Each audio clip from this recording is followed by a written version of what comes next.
How CSGO pros played 10 years ago is shocking. Oh, that's gonna be a banger, huh? I compared the first ever Counter-Strike Global Offensive major tournament to the last ever major tournament 10 years later. If you took a top Counter-Strike team and sent them back in time a decade, how would they compare to the best teams of 2013? What I found was very interesting. Here's what happened. Greetings, I, the War Owl, greets you. We're gonna be looking at the grand finals of DreamHack winner 2013, the Ninjas in Pajamas versus Fnatic on Inferno. What a nostalgia. I love the idea of the video. I remember some analysts having a discussion live on stream whether the Astralis from the era where they were winning everything would still dominate nowadays. My answer would be no, everything changed. I don't think so, The skill gap is growing from tournament to tournament, or at least it should. Blast. I only had good, tingly, happy feelings while watching this back, remembering a better time, a simpler time. I watched this live along with about 100,000 other people. They were different times. And yes, you're gonna be seeing a lot of jumping through smokes today. For our modern equivalent, to compare, we have Heroic versus Gamer Legion from the semifinals of Blast Paris 2023. This was an extremely good match and a great example of modern Inferno. The first thing that blew my mind and was a huge difference was utility usage. Let's look at some default setups from 2023. Heroic splits 3 mid, 2 alt, flashes mid for control, does default Molotov into apartments, and uses Molotovs and flashes to push up banana and fight for banana control. This is all basic stuff. You're even gonna see this in casual pugs almost every single round. But if we go back in time, it's completely different. Notice nobody purchases a Molotov, which is the bread and butter of T-side Inferno. In fact, not one single T-side player purchased a Molotov the entire match. Keep in mind that this is The entire match! That's crazy. From the grand finals of a major tournament. These are the best players in the world, and the T-side Molotov price has already been reduced to $400 in an update in August 2013, well before this tournament. I think this is simply old-fashioned thinking. Molotovs were new in Global Offensive, and players weren't used to them. They were already used to using frag grenades instead from CS 1.6 and CS Source. The only consistent T-side utility thrown was this top mid smoke. This smoke was thrown every single round. In fact, it was thrown late game when T's took control of brackets. They'd smoke up top mid, they'd flash, and then they'd push through their own smoke, which is just absolutely insane compared to how Counter-Strike is played today. First of all, I don't see teams smoke top mid as T. They fight for control of mid, they can count the cross, and they can force the CTs to smoke it themselves. Fast forward to today, that smoke was never thrown, and brackets was only pushed if they had intel that the enemy had rotated off. On round 15, we get a Molotov porch. This was standard. It forces a player out of that corner, which is really dangerous, and a smoke is thrown to block off the arch side. The arch side is where oppers like to play, so you don't really want to push that blind. It is crazy how much better players have gotten over the years and how refined the meta has gotten. You can see how Counter-Strike has become even more cerebral over the years, and I absolutely love it. When I think Inferno, I think save meta. Inferno A site is the most difficult site to retake in the game. Here we have a 3 versus 3 after plant scenario. Heroic, they feel around, they try to find something, they can't find the pick. Uh-oh, time to save. Oh my god, I love watching Inferno. Bro, every time we co-stream tournaments and Inferno is picked, by the way, like the most played map at the moment at almost all tournaments, oh my god. It feels like half of the game, 50% of the whole game is saving, just like nothing happening. You see this a lot. But if we go back in time to when men were men, the soy save versus the Chad retake, we got a 2 versus 5 after plant scenario. What? That's right, they go for it. As we watch this historic retake, I'd like to thank the sponsor for today's video, Drink Control. Right, you can't see it. Oh my god, that's smart, bro. Chat, sometimes I like skip. Bro, now I can't skip it, bro. Because I want to see this. Boys, control, use code WARALL.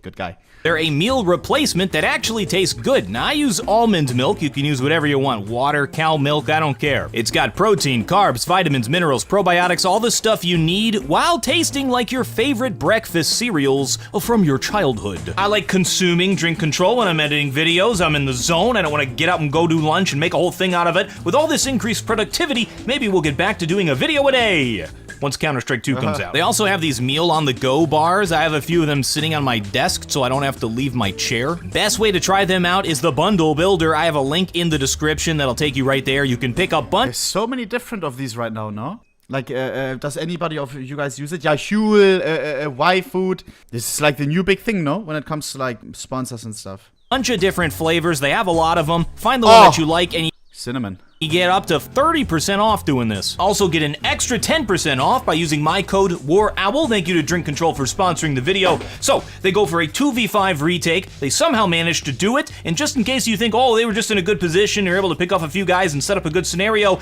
the very next round, they do it again. Get right, sees this bad smoke. Is he gonna walk around the side of it to get a good angle? Nope, gonna jump through. Actually gets that tap though. Now it's a 1v4 and Freiberger's like, yeah, that seems doable. And he makes it look doable, to be honest, but the ninjas finally lose around here. Now, I don't want all of you in the comments going, they was bad at Counter-Strike. You have to keep in mind that the game was completely different back then. The shooting was different, the economy was completely different, the pistols were insanely different, even the map was different. And all the metas we take for granted today hadn't been developed yet. We're standing on the shoulders of giants. These are those giants. On this round, Heroic goes okay. Giga chats, bro. And now we have the save meter. Bruder, 2v5 retake on Inferno. That is unheard of, bro. Nowadays, 5v5, you have 2 defenders on A, 1 defender on A dies. Boom. 4v5, we save, boys and girls. Guys, I know a lot of people will say immediately L, because everybody in Counter-Strike is like, no changes, please. But I remember Pimp as well. Pimp, the analyst that you see at the major and everything, was calling out some positives potentially as well from, what do we have right now? MR16 or something, right? First to 16 wins. Imagine something like MR13.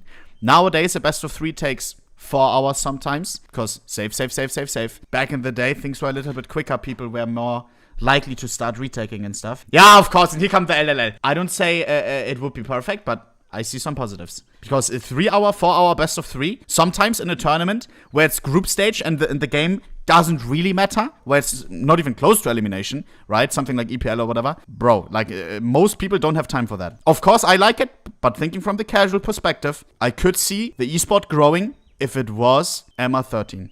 We get this much money next round, let's make sure that we can buy and spend the extra money on pistols and util, maybe make something happen here, steal a few guns. Back in ye olden days, they were like, nope, I'm good. I may have over 5K on a save round, but I'm not even buying a P250, gosh darn it. Save means save. So you say maybe he's saving that money in particular so that he can get an AWP next round. Nope, only one AWP was purchased the entire match. What? JW on the second to last half. And this was pre-nerf AWP. This version was incredibly powerful. It had the movement speed while scoped, it had the glitch where you moved at full speed while firing after crouching, and it had the 10-round mags. Back to the future, where we have a much weaker AWP, there's a lot more AWPs purchased. The best and most impactful players on teams are usually the AWPers. Seeing is believing, so if I told you before this video that only a single AWP was purchased during an entire match from the grand finals of a Counter-Strike major, would you have believed me? Hey guys, remember this kind of stuff? Safe to say the maps have gotten better as well through iterative development. Imagine if they just launched this game and just didn't touch anything. It would have been dead in less than a year.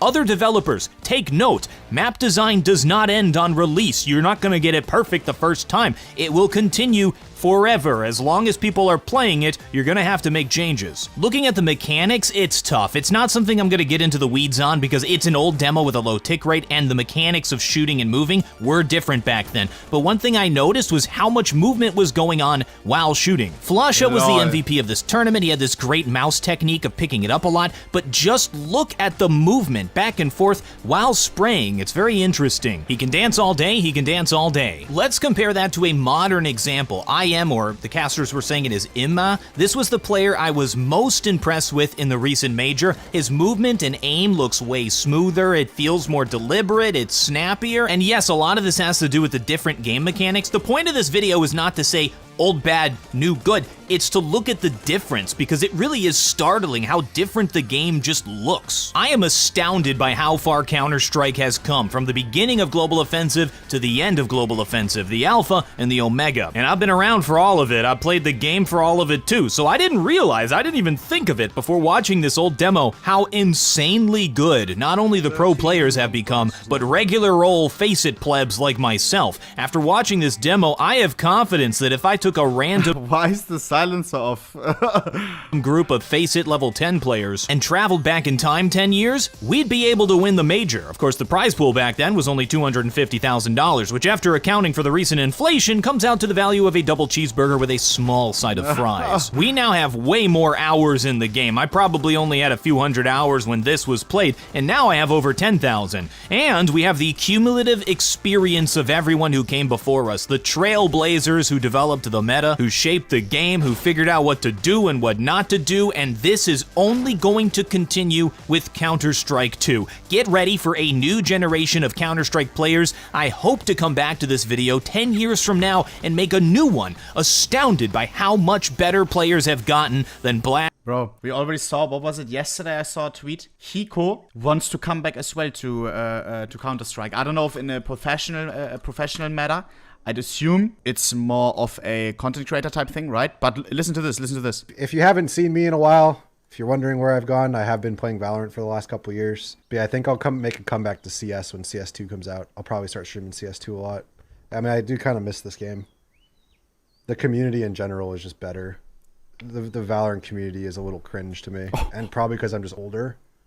And I think the average age in most of the CS people are older than the Valorant people.